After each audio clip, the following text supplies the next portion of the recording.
তওবা করে যদি ফিরেও আসে রজমের শাস্তি থেকে বাঁচার কোনো সুযোগ নেই। বুঝাতে পারছি না?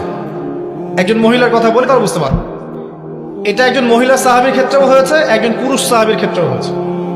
আচ্ছা, পুরুষ সাহাবীর কথা বাদ দিয়ে মহিলা সাহাবীর কথাটা বলি।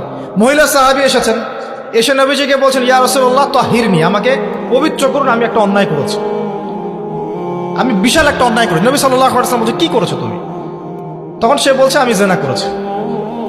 নবী সাল্লাল্লাহু আলাইহি ওয়াসাল্লাম বলছেন, বাসায় যাও, বাসায় গিয়ে আল্লাহর কাছে তওবা করো, আল্লাহ পাক মাফ করে দিবেন। নবীজি এটাকে হাইড করতে চাচ্ছেন, কারণ কি, যখন আপনি কেস আদালতে নিয়ে যাবেন তখন তো উপায় নাই, আপনাকে তো বিচার করতেই হবে। তুমি বাসায় ফিরে যাও, তওবা করো, আল্লাহ মাফ করে দিবেন। সে মহিলা নাছর বান্দান, না আমার বিচার করে দেন, আমার বিচার করে দেন, পরকালে আমি শাস্তি পেতে চাই না, দুনিয়াতে আমার বিচার করে দেন। নবী সাল্লাল্লাহু আলাইহি ওয়াসাল্লাম বলছে, তুমি কি গর্ভবতী হয়েছো? হ্যাঁ, জেনার কারণে আমি গর্ভবতী হয়ে গেছি। এরকম হচ্ছে না এখন? আর যে অ্যাবর্শন করছে না, ওই যে ক্লিনিকে গিয়ে, এটাও ট্রেন্ড হয়ে গেছে। হইল, সমস্যা কোথায়? কি এমন হয়েছে? আমার কি কেরিয়ার নষ্ট হয়ে গেছে? ফ্যামিনিস্ট নোংরামে কোথাকার। তারপরে এই মেয়ে বলছে, হ্যাঁ আমি গর্ভবতী হয়েছি ইয়া রাসূলুল্লাহ। নবী সাল্লাল্লাহু আলাইহি ওয়াসাল্লাম বলছেন, বাসায় ফিরে যাও, সন্তান যখন খালাস হবে তারপরে এসব বিচার করে দেব। 9 থেকে 10 মাস সে এই সন্তানকে গর্ভে ধরলো।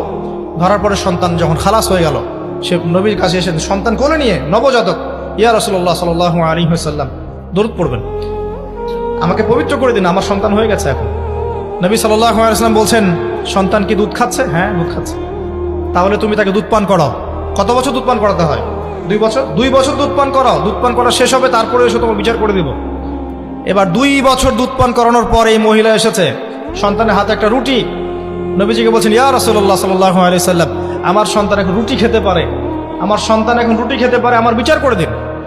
তখন নবী সাল্লাল্লাহু আলাইহি ওয়াসাল্লাম বলছেন, সাহাবীরা, তোমাদের মধ্যে কেউ কি আছো এই সন্তানের দায়িত্ব নিবে?